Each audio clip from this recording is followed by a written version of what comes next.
This is Health Yeah, your weekly update on what's going on in the health, wellness, and medical world with Monica Robbins. Hey everyone, I'm Monica Robbins, and thank you so much for checking out Health Yeah, your prescription for clear, concise medical health and wellness information. Please subscribe wherever you get your podcasts so you can get a weekly dose of some timely health topics. Today, we're talking to author Dr. Brandy Schillace She. She writes nonfiction on death and dying, the history of science, steampunk, and the book we're going to be talking about today, The Cold War Race to Transplant a Human Head, which is about renowned neuroscientist and surgeon Dr. Robert White, who worked here in Cleveland at Metro Health. Her books have been reviewed in Science Magazine, the New York Times, Boston Globe, the New Yorker, Wall Street Journal, and she's also the 2018 winner of the Arthur P. Sloan Science Foundation Award and has appeared on Travel Channel's Mysteries at the Museum and NPR's Here and Now. We'll ask her about that too. She's also the editor-in-chief of the British Medical Journal's Medical Humanities Journal. And again, she just released this book, Mr. Humble and Dr. Butcher, A Monkey's Head, the Pope's Neuroscientist, and the Quest to Transplant the Soul. Dr. Schillace, thank you so much for being with us today. I have to ask you, what got you interested in writing about, well, first of all, Dr. Robert White, renowned. I had the privilege of knowing him and interviewing him multiple times. He passed away in 2010, but how did you get this in your head to write a book about him? Well, this is a Cleveland story all the way around. I was pursued in some ways by this story. I had written a book on death and dying several years ago. And during that time, I was investigating things like brain death. I got to know a neurosurgeon in town, Michael DiGiorgio. And one day he called me out of the blue and asked me to come down to his office. He had something interesting to show me. So I agreed. I go down to University Hospitals, I pop into his office, and he pulls out a shoebox, which I was not expecting. He sort of pushes it towards me, and when I open it, inside is an old notebook. I'm really old, the 1950s, it's clearly very well worn, well used. I'm flipping through it. It's got little rusty flecks in it, which turns out to be mouse blood. So I'm looking at this blood-soaked notebook, and I said, "What is this, Michael?" And he said, "Oh, that's the lab notebook from college, from medical school of Dr. Robert White, the man who performed the first successful primate head transplant in 1970. And there's so many words in that sentence that my brain was just going, "I'm sorry." I felt like in that scene in Young Frankenstein where he finds the book that says how I did it. So I'm just sitting there looking at this notebook, and he asks me, "Do you think you would want to write about this story?" And at that point, I'm already coming up with a table of contents. So obviously, yes, I was completely hooked from the start. So this was his medical journal, or was it like a diary? It was actually a lab notebook. It was an old MIT lab notebook that you used to get with the graph paper inside. And he had used it while a medical student, while he was actually up training in Minnesota at the Mayo Clinic, for the various experiments he was doing as a student. So he was working with mice at the time, trying to isolate mouse brains. And what I mean by isolate, this is very complicated. We isolate organs to study them up close and to see how they work, but you want the organ to still be a living piece of tissue. So if you think about that, to isolate a brain means trying to keep the brain alive after you've taken it out of the head. And that's peculiar, but that ends up being one of the first things that he achieves once he gets down to Metro. So it was a fascinating, absolutely fascinating thing to discover that anyone was doing this in the first place and that they were doing it so long ago. So was the isolating mouse brains the thing that just grabbed you out of that book, or was there something else in that notebook that just made you go, "Wait, what?" It wasn't so much. So the notebook, mouse blood, mouse brains, that was enough for me. But as I started to research his life, first of all, there were all these kind of rumors. And I thought, well, none of these can't be true, right? They said, "Oh, he was friends with the Pope." And I'm thinking, sure he was. No, he was friends with two popes. Like everything I found out about him was bigger than I thought it was going to be. So it was almost like he was so much bigger than the myth. He was literally larger than the myths about him. So I learned all kinds of details. He had a sort of a rivalry with a surgeon in Moscow and during the Cold War. So there was this this competition between him and surgeons behind the Iron Curtain. And there was almost a sort of like the space race, except it was the inner space race. And Dr. White really considered the brain the final frontier rather than outer space. And he actually called himself one time a sort of brain astronaut. What's so fabulous about this book is that you chronicle his life, and it's not just about the brains, but also there's so much medical history in this. How long did it take you to do this research? And about that research, what was it that surprised you the most? Well, it took me about 2 years to compile everything that I needed to do. And it actually required quite a lot of travel. I went to Minnesota because he was originally from there. His family was originally from there, and he moved to Cleveland. I went to Moscow, and I found the original lab of Vladimir Demikov, which was his rival. I saw all kinds of things there we can talk about more. But I think what was so fascinating to me is that Dr. White's life and this book really chronicles almost 60 years of medical research. And it starts really with the earliest transplant science. He was there for he was at the Peter Bent Brigham in Boston for the first successful kidney transplant by Joseph Murray, who won a Nobel Prize for that. And he was in this history of transplant surgery and all that it can mean from its very earliest inception. And all of the changes that took place, we're talking the civil rights movement, animal rights movement, changes in our relationships to world powers, the fall of the Soviet Union. All of this takes place in this book, and Dr. White's life really intersects all of those things. He was in it, you know. When you let's get back to Moscow for a second, because I will tell you that was anyone who has any interest in any history should seriously pick up this book and read it, because it is just fascinating. But I want to warn people who are like me, who are huge animal lovers, because yes, this is about animal research. Mm-hmm. However, when you were talking about in the book, the 24 Cerberus dogs that Demikov made, it just, it made me insane as I'm walking my dog listening to your book. But at the same time, this was the start of something huge, and we're still working to achieve what he had done. But let's talk about what was in that. I have to know what was in that lab that you saw, and can you explain what the two-headed was? So in 1958, while Robert White was still, matriculating basically in medical school, a video was released, some film footage out of Moscow, out of the Soviet Union, out from behind the Iron Curtain. And it was black and white, and it's grainy and fuzzy. And in this video, a physiologist named Vladimir Demikov leads out onto the stage a dog, but this is a composite creature. It's a surgically created two-headed dog. He has attached one dog's head onto another dog's body, a larger dog's body. So there's a small dog's head attached to this larger sort of mastiff dog, and both heads ostensibly work. They can pant, they can lick you, they can move their ears and their eyes, they can sniff things. They're functional.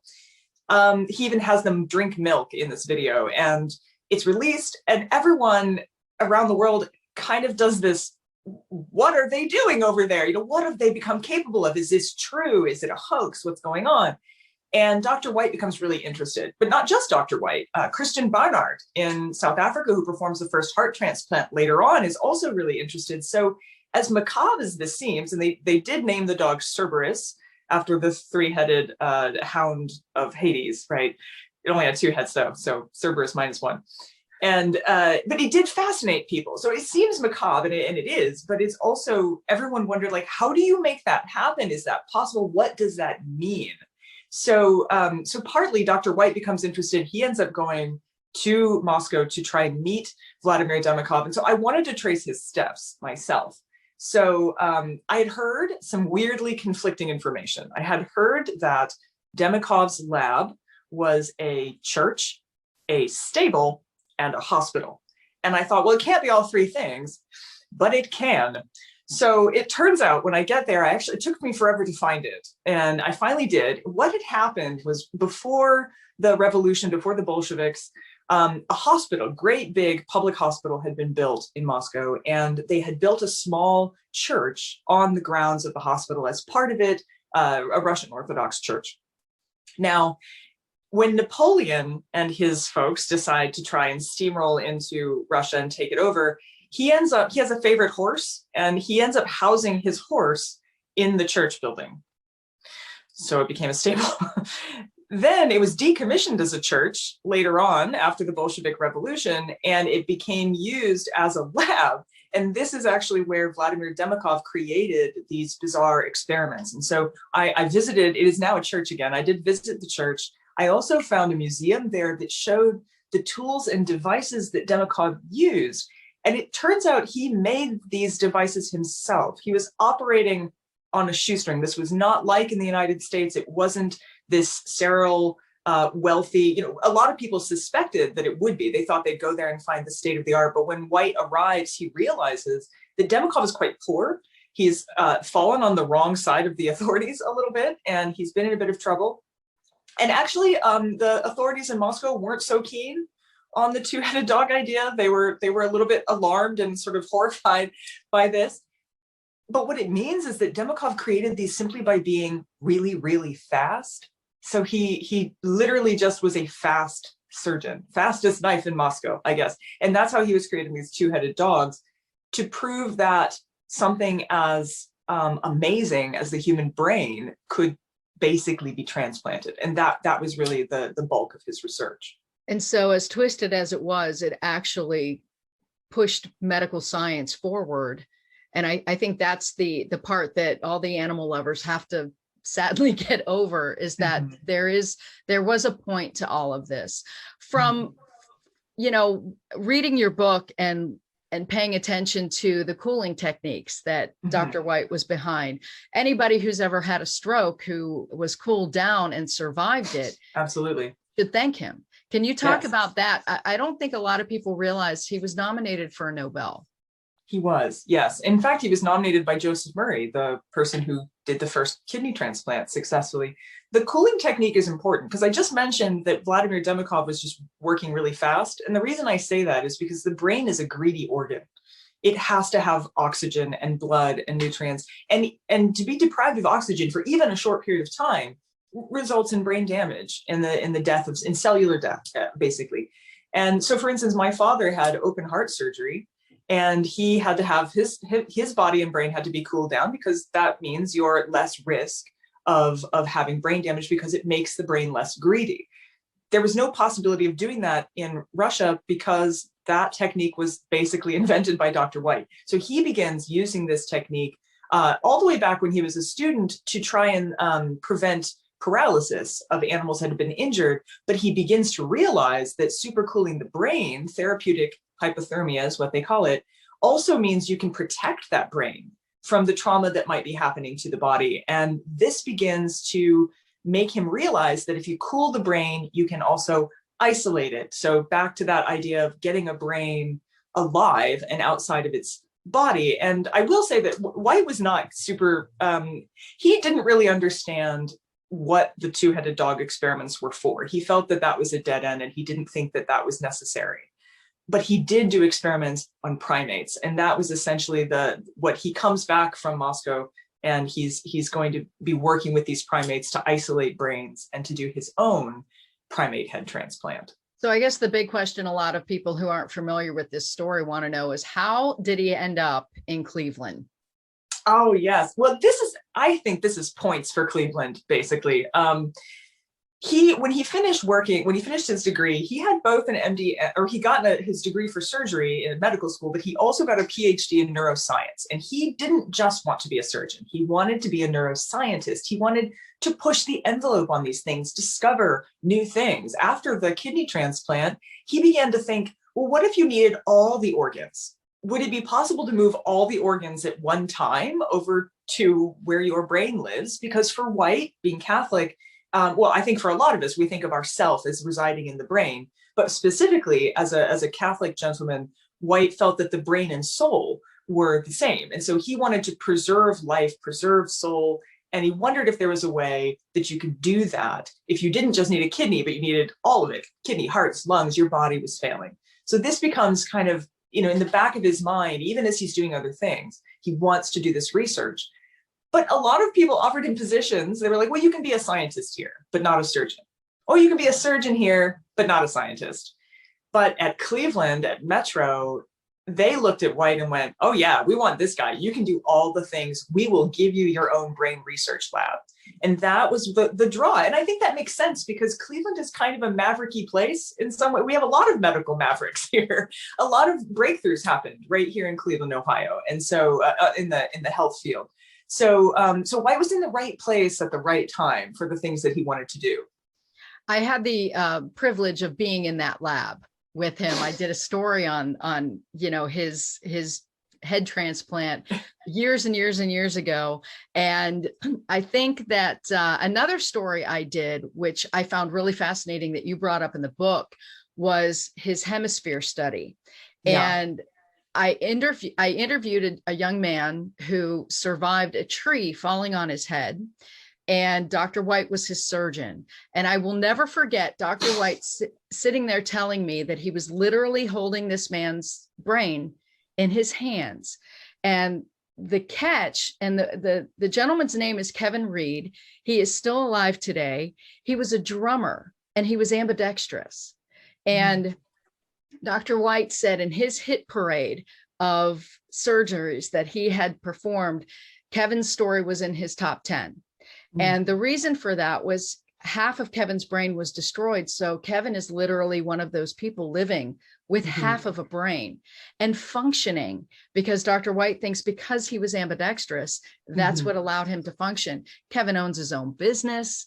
He's doing phenomenal. And when I was reading the part about the dual hemisphere, I was just taken back, I didn't realize it was that far back that he had been doing this. And then in the late 90s, he actually performed it on a human being.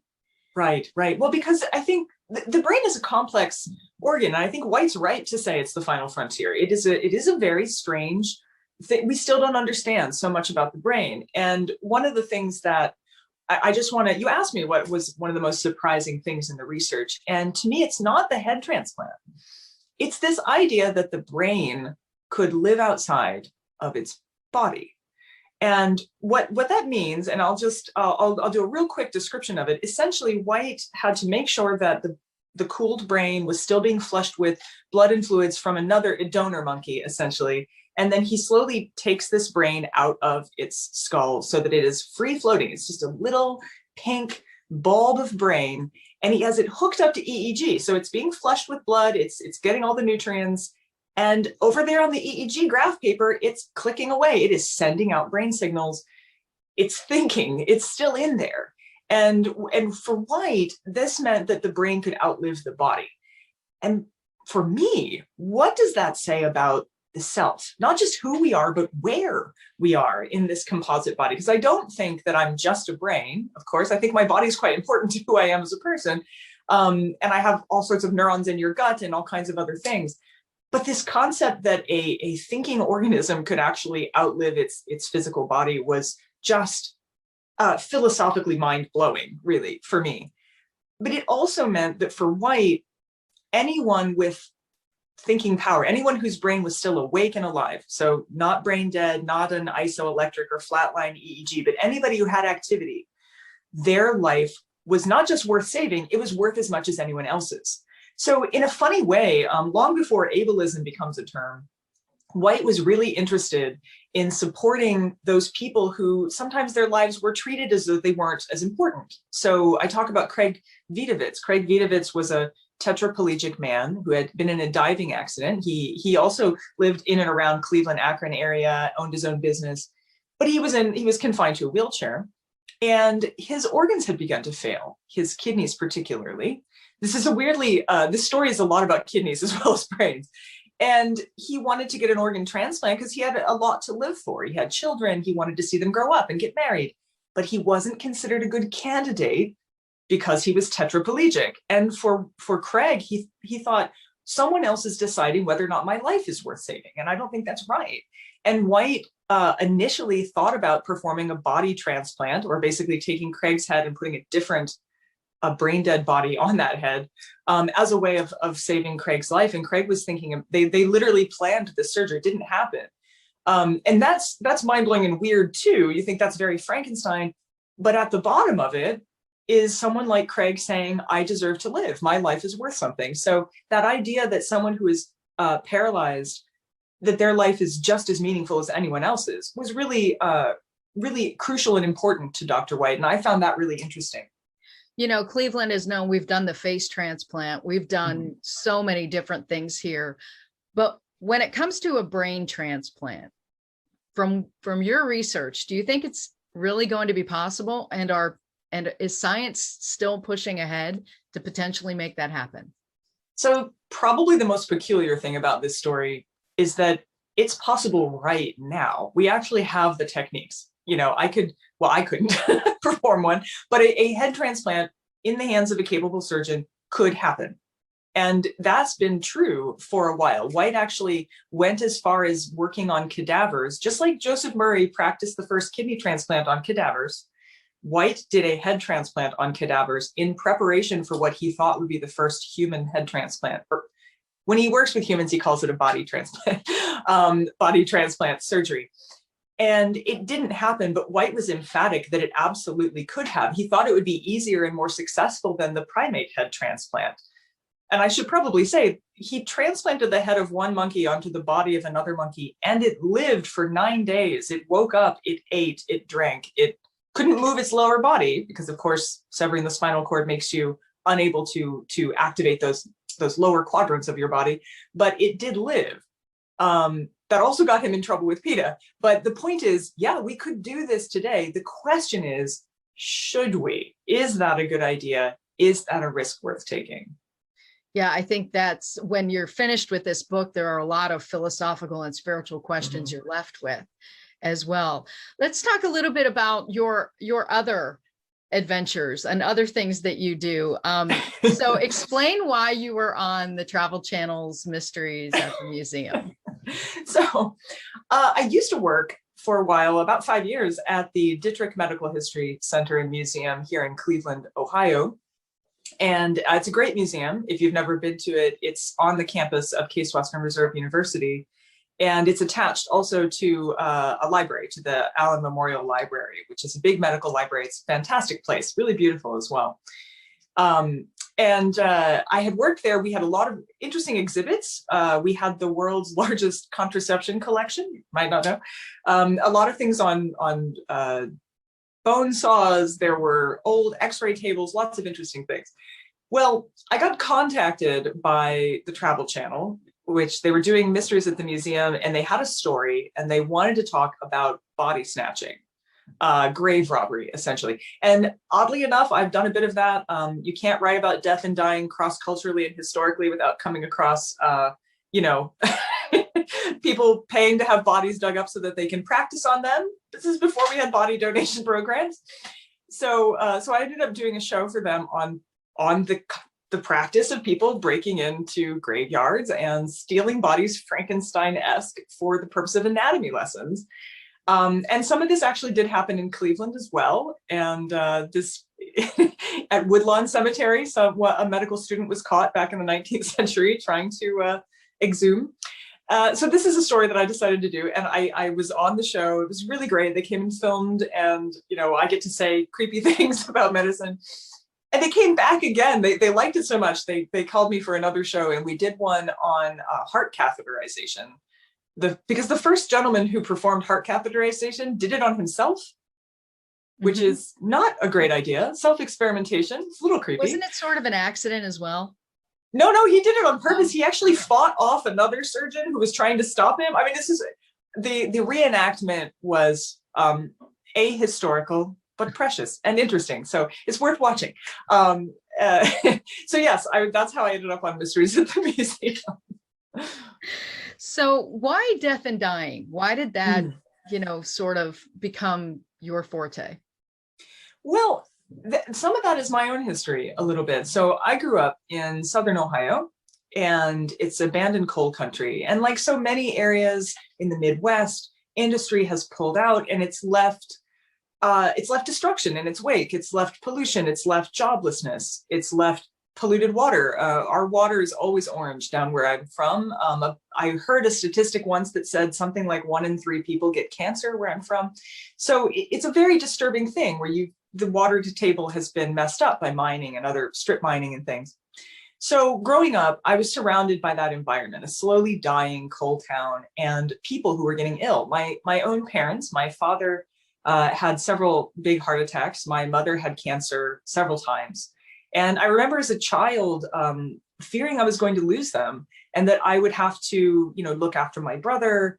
I should also mention I lived in an underground house near a cemetery. So, I had a pet raccoon. It was a thing. But I lived near that cemetery, and I used to read medical books, sitting on the top of tombstones and thinking about how do you come to terms with these things. My parents had trouble accessing healthcare. They weren't particularly well off. It left us devastated after these illnesses. My dad had trouble getting insured because of pre-existing conditions. It makes you aware of mortality in ways that you might not normally be. So I began to research that as I'm a historian, and I love, particularly a historian of research or of history of medicine. And I began looking into how have we dealt with this before? Because death and dying these days is screened a lot by the medical experience, right? So you don't typically, we don't wait up with the bodies. We don't wash the bodies ourselves that much. Most of us have not actually seen someone die. I was performing CPR on someone who had a massive, their heart had actually exploded in a diner, and I performed CPR on them. We couldn't save him. So I have seen it, but most people have not. And when you think about that, this screening makes us really kind of unprepared to deal with grief and death. And then something like COVID happens, and suddenly not only are we dealing with huge numbers of people who are dying, actually so astronomical that our brains can't even really wrap around it. We can't even come to grips with it. And we're doing it alone and in isolation. So my first book was about death and dying before all of this happened, but I've recently been on NPR. I was interviewed for the New York Times as well. The Globe and Mail, I did a story called Death and Grief in the Time of Coronavirus. Because what is this doing to us as a culture that we have been so divided from what is actually quite a natural thing to happen in life? Death happens to everybody, but we've been so separated from it. What has that meant for our ability to cope in a tragedy like this one? What do you think is going to happen? Because, I know several people who've lost loved ones in the last year, and just the simple fact of not being able to have a funeral, not being able to have that celebration of life where everybody gets together because it was unsafe. That has such a detrimental mental impact. What do you think is going to come from this, and what should we learn or prepare for?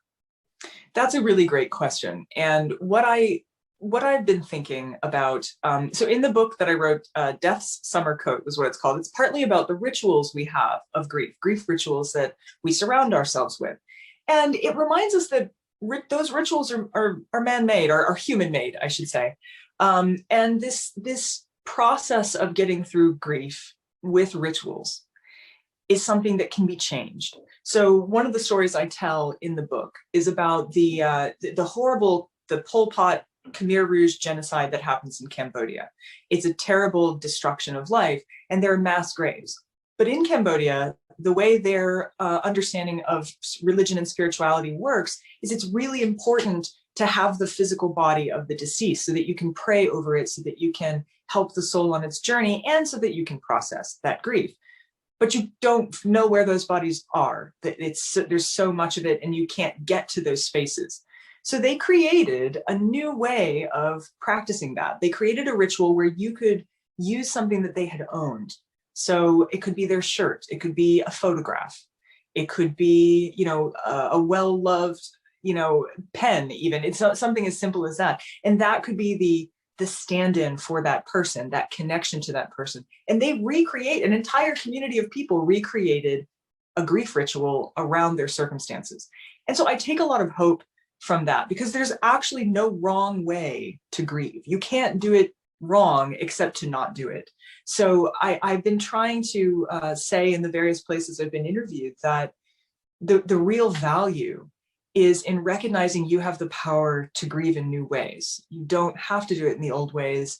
And, that might free us up. And I've seen some interesting things. Some people have chosen to do the online funerals. Some people instead have created online memorials. And it's everything from art to song to poetry to short stories and memories and photographs. And they're doing that almost as a collage space online that is a communal way of sharing that person's life. So there's a lot of, some people have put off the funerals, deciding to do them at a later date.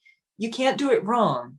It is going to be hard. The other thing I think we have to recognize is we're grieving the loss of an illusion of control that we thought we could all plan for Tuesday. And maybe that's a good thing that we're all experiencing that at one time, even though it's a difficult thing, because it means everyone's kind of starting from the same place. After all, if you lose somebody most of the time, everyone kind of expects you to get back to normal in 2 weeks. We pathologize grief. Oh, you're still grieving after 2 weeks? Well, yes. I mean, Queen Victoria wore black her entire life after she lost her husband in the Victorian age. Why are we expecting people to get over it like that? So now everyone's in the same place. Maybe we can learn some healthier ways of grief and death and an approach to mortality that we didn't have at the beginning. From a historical standpoint, I'm sure you've done research and plenty of it on pandemics of the past. Sure. What do you think we can learn from this one? And what's your concern? Because, I've never seen a pandemic become political before. And, this is just so completely different. And now there's such distrust because of the vaccines and everything else. What can we learn and what perspective can you share? I'm not, most of my period is 18th and 19th century, where you have lots of different kinds of things. The Black Plague pops up a couple more times in history. There's smallpox, there's other things. But I did, not too long ago, was speaking to a friend of mine who's a historian of the Black Death. And what I found interesting, and I wrote about this in my book too, is that that particular pandemic in the 14th century, it rewrote the rules of authority. It completely broke the authority of the church, because once upon a time, you always went to the priest had to perform last rites. If you were, I'm talking about the Western world, obviously, I don't want to make that sound universal, but the priest would do last rites. Now there are no priests. So people had to take these death into their own hands, so to speak, and come to terms with things on their own. The authorities were completely unavailable to people, and people were left to their own devices to try and interpret things how they may. And certainly there were political people who came in and tried to take advantage of that. So we have seen this in history. It's been a long time. But I think that one of the things that, the most important thing is for us not to be divided. We actually have community power. And I think that's something I've learned from the pandemic. While all the strife that's happening, where you have political opponents, some people trying to claim that it's not happening or it's not real or whatever, that doesn't make any sense to me. But if you look at your nearest community, the people you can reach and talk to, those are the people you can influence and affect and support and lift up. And so in most of the pandemics we've suffered, the help has to come from local. It has to be you reaching out to somebody else. Frequently, governments are kind of not that good at handling, these kinds of catastrophes. It's partly because how do you prepare for something like this? It's not easy. But I do think that, recognizing that we are all human beings and that all of our lives are important and that we ought to be reaching out and trying to support one another is the most valuable thing that can come from this. We should probably not look for answers out there on Twitter and, Fox and CNN. Maybe the answers come from us realizing we have to support each other. We have to care enough about the people around us that we don't want to endanger them. Were there people even back then who didn't believe any of this was happening, or was it just so in your face, obviously, because communities were so much smaller? They didn't have a chance. I mean, is there any parallel to what we're seeing now to what we had in history? Absolutely. During the flu pandemic of 1918, I only know this because there were posters, advertisements, public health announcements saying, you have to wear your mask. You have to wear a mask. You have to care about other people. There were cartoons of people refusing to wear masks and other people like chasing them down and punching them. There's punching the maskless cartoons. I'm not recommending that. But I'm saying that, yeah, there absolutely were people who felt that this was an infringement and that they didn't want to have to wear masks and they didn't want to believe that it was really as big of a problem as it was. And that was with the flu pandemic. I think it's a little different with something like smallpox. You can see smallpox. Smallpox is everywhere. It's a horrible disease. People think of it as chickenpox. It's not. It's literally like, it looks like you've been burned, like a burn victim. It's terrible. It affected babies and infants. And when you can physically see that, I think that is much more impacting. Honestly, the smallpox wasn't as deadly.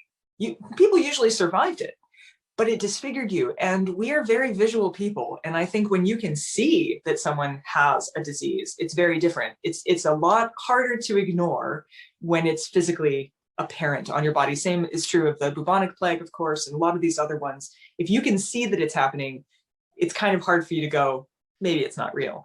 But with flu, often people are asymptomatic or they're not symptomatic until it's too late and they're walking around, and you can almost see how people go, well, if I can't see it, it must not be real. This was an argument against germ theory. A lot of people were very resistant to believing in germs. They were like, no, I can't see it, can't be real.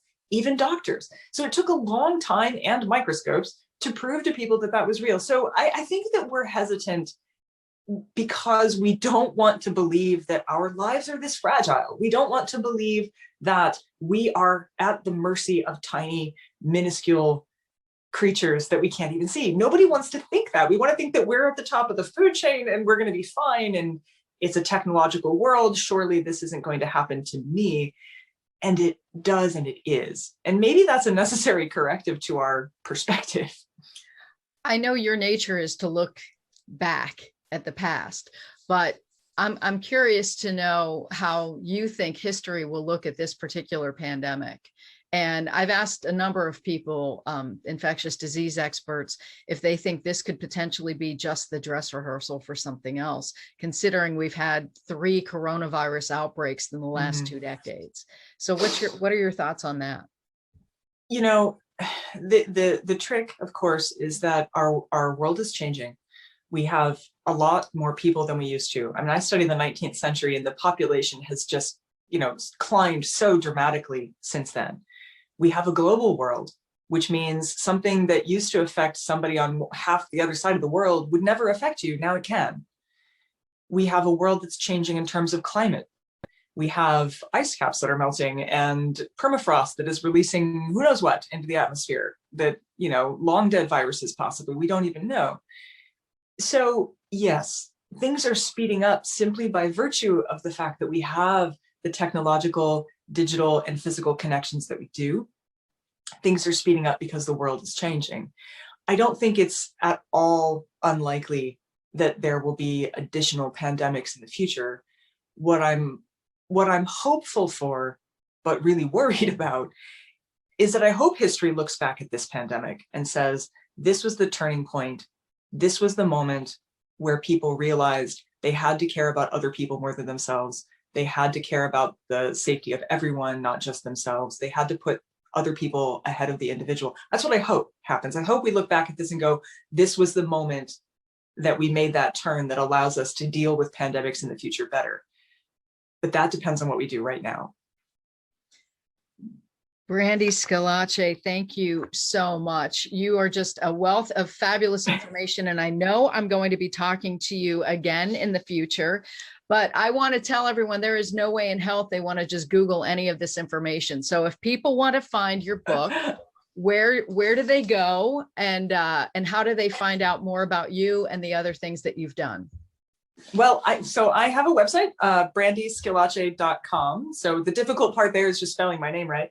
The book is available at all your various purveyors. You can get it online, but I have been sending people in Cleveland to either Max Backs, which has some signed copies, or Loganberry Books, or other favorite local stores. I think we should buy local whenever we can. And it's really easy to find me on Twitter because I almost live there. And it's the @B Schillace, and that's Schillace. I hope you guys pick it up. It is on sale on Amazon today, actually. So awesome. All right. Thank you so much. Hey, everyone, follow me at Monica Robbins on Twitter and Instagram, and look for my Facebook page, Monica Robbins WKYC. And also please subscribe to my YouTube channel because the video of this podcast will be posted there as well. And also you need to check out WKYC.com and their social media and YouTube channel as well to stay up to date with all things coronavirus, as well as anything else that's going on in the health and medical world. And every story that I do every day, of course, is posted there as well. Stay well, everyone, and have a healthy week. Thanks for listening to Health Yeah with Monica Robbins from WKYC Studios. Subscribe now so you never miss an update. And find more on everything you heard here on WKYC.com and on the WKYC app.